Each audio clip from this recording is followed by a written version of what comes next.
fez uma revisão de tarifas e, pasmem, o estado de Rondônia teve uma redução de tarifas em 11,29% e o estado do Acre houve um aumento de tarifa para 2,95%.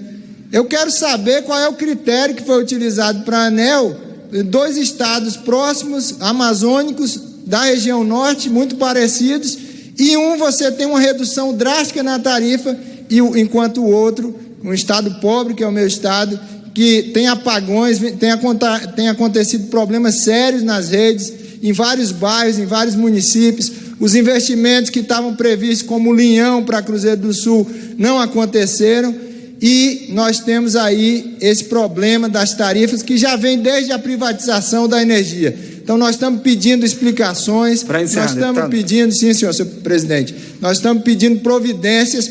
O povo do Acre não pode continuar sofrendo, o setor produtivo do Acre não pode continuar sofrendo com essas tarifas caríssimas de energia que tanto prejudicam a nossa população. Peço o registro nos órgãos de comunicação da Casa e também na Voz do Brasil, senhor presidente. Ok, senhor deputado, está autorizado. Convido agora o deputado Márcio Gerri, que também fará o uso da palavra aqui no plenário da Casa, por até 3 minutos. Boa tarde, deputado. Boa tarde, presidente Júlio César Ribeiro. Um prazer falar aqui neste momento sobre sua coordenação, sobre sua presidência. 3 assuntos breves nesse momento, igualmente importantes. O primeiro deles, aquele que hoje assusta novamente o Brasil pelo grau de irresponsabilidade, negligência, perversidade do presidente Bolsonaro. O presidente que no começo da pandemia desdenhou dizendo que era uma gripezinha, um resfriadinho, que negligenciou as medidas sanitárias no país, que negligenciou todas as tomadas de atitude necessárias ao comando da União para que a gente tivesse os efeitos da pandemia enfrentados corretamente, que não teve uma iniciativa no sentido de juntar os entes federados, a União, os estados e os municípios para fazer face à gravidade da situação. E agora, ante a possibilidade concreta que a ciência, graças a Deus, nos possibilita da vacina, o que faz o presidente da República, Jair Bolsonaro?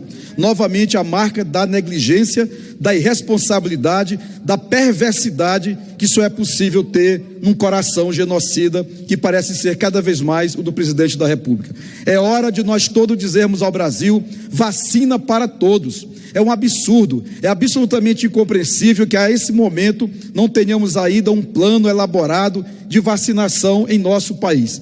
É preciso, pois, que a gente fique atento a esta questão e, uma vez mais, possamos cobrar aqui no parlamento a responsabilidade do governo federal. Segundo assunto, senhor presidente, que é igualmente importante, trata-se da educação, do Fundeb. Nós precisamos votar aqui a regulamentação do Fundeb, mas não podemos fazer desta votação da regulamentação a aprovação de determinadas pegadinhas que retroagem, que retrocedem a temas e a pautas já superadas aqui neste plenário, no Senado, pelo Congresso Nacional. Então nós precisamos sim aprovar muito rapidamente a regulamentação do Fundeb para assegurar essa tão importante e indispensável política pública de educação em nosso país. Agora é importante que, ao fazê-lo, que nós respeitemos o acerto aqui já realizado, as tratativas aqui já realizadas quando nós debatemos e aprovamos o novo Fundeb. É isso que esperamos aqui desta casa e é por isso que aqui lutaremos.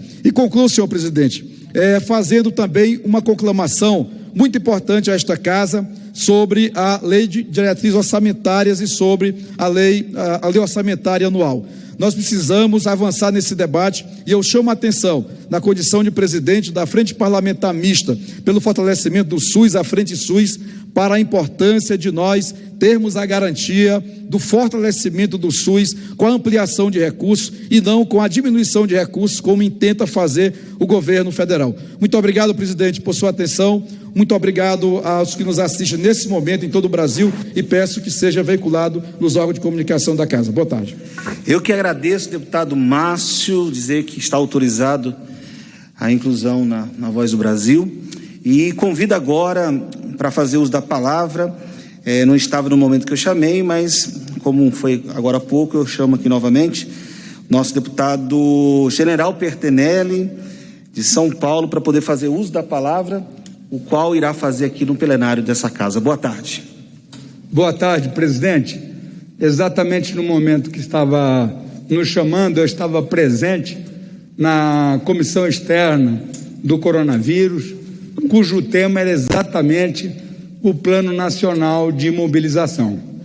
E lá se pode perceber que todos estamos envolvidos no mesmo projeto, que é o combate ao Covid, que é a vacinação da população brasileira.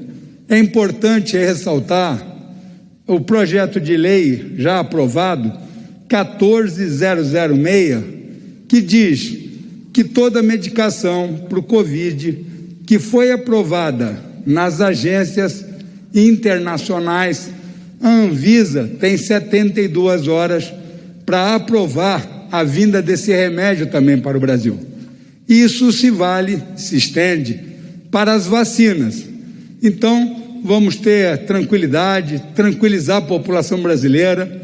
A própria entrevista do ministro Pazuello hoje pela manhã ressaltou a importância do Plano Nacional de Mobilização que visa o Covid. Temos que estar atentos, acreditar nas instituições, acreditar na Anvisa, no Ministério da Saúde, no Instituto Butantan, na Fiocruz.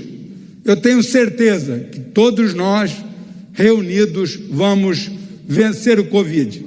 Parabéns aos profissionais de saúde, parabéns ao Ministério da Saúde e parabéns ao Congresso, que tem dado exemplos de como vencer isso. Muito bem traduzido pela Lei 14.006. Muito obrigado e vamos em frente. Obrigado, deputado. Convido agora a deputada Benedita da Silva, do Rio de Janeiro, para poder fazer uso da palavra nesse momento. Boa tarde, deputada.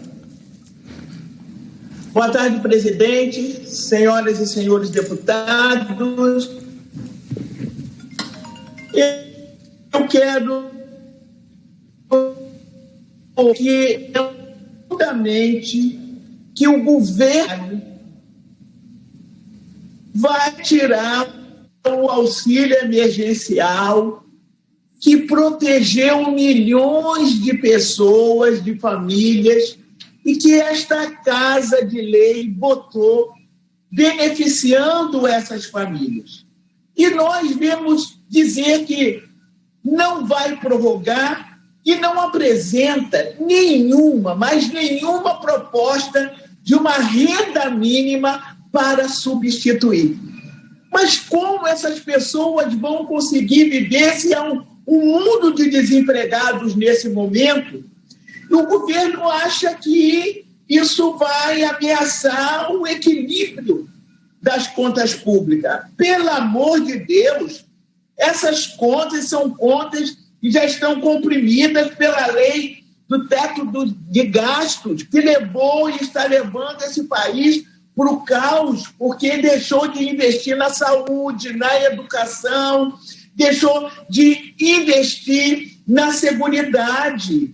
Nós precisamos entender, e esse governo também, que na Europa, os Estados Unidos já se livraram dessa camisa de força. Por quê? Porque eles estão diante desenfreado desemprego e não pode de forma nenhuma suportar isso. Está numa crise humanitária por conta de quê? Por conta do Covid.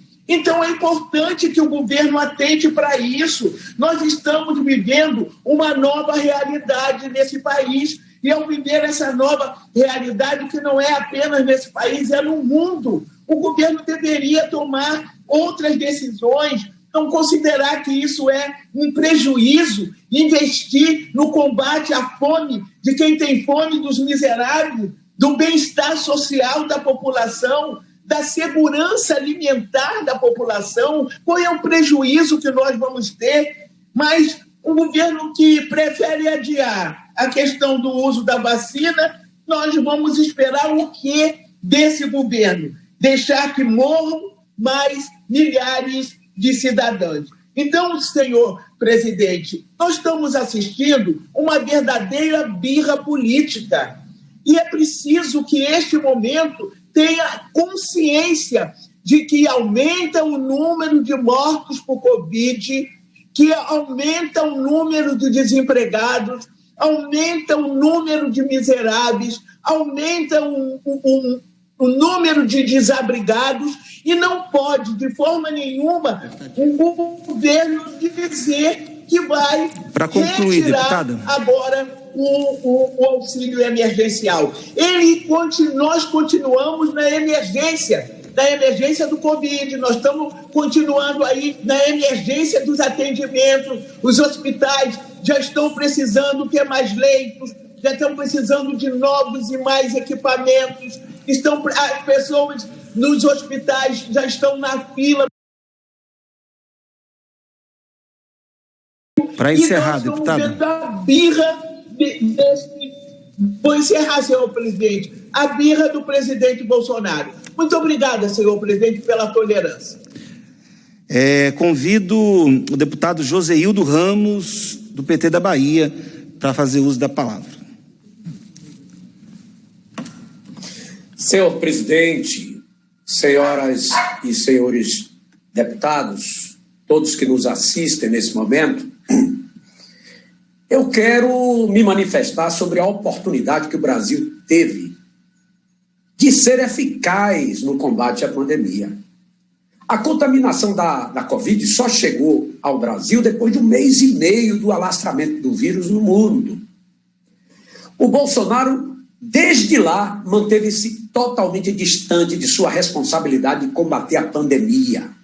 Ele fez aglomeração, ele estimulou manifestações antidemocráticas, ele criou o gabinete do ódio, pagando funcionários com dinheiro público, ele estimulou a disseminação de fake news. Eu lembro bem que o TCU apontou graves situações no Ministério da Saúde, alertando para o perigo de uma tragédia anunciada, tal qual estamos vivenciando hoje, com mais de 6,6 milhões de brasileiros contaminados e mais de... ante a um vazio de solidariedade e de empatia por parte do Bolsonaro, que preferiam ficar distante do sentimento dos familiares, dos entes queridos que se foram, inclusive das milhares de mortes que devem ser poupadas. O TCU apontou a ausência de definição das diretrizes estratégicas no combate à pandemia. Apontou a ausência de coordenação e de alinhamento de conteúdo na comunicação oficial do Ministério, ferramenta inalienável no diálogo com o nosso povo, trazendo como aliado maior no combate à doença. Ausência de rotinas pré-estabelecidas de supervisão e de monitoramento de metas no Ministério da Saúde. Ou seja, a fragilidade na governança do Ministério da Saúde, principalmente pelo esvaziamento deliberado do Centro de Operações de Emergência em Saúde Pública.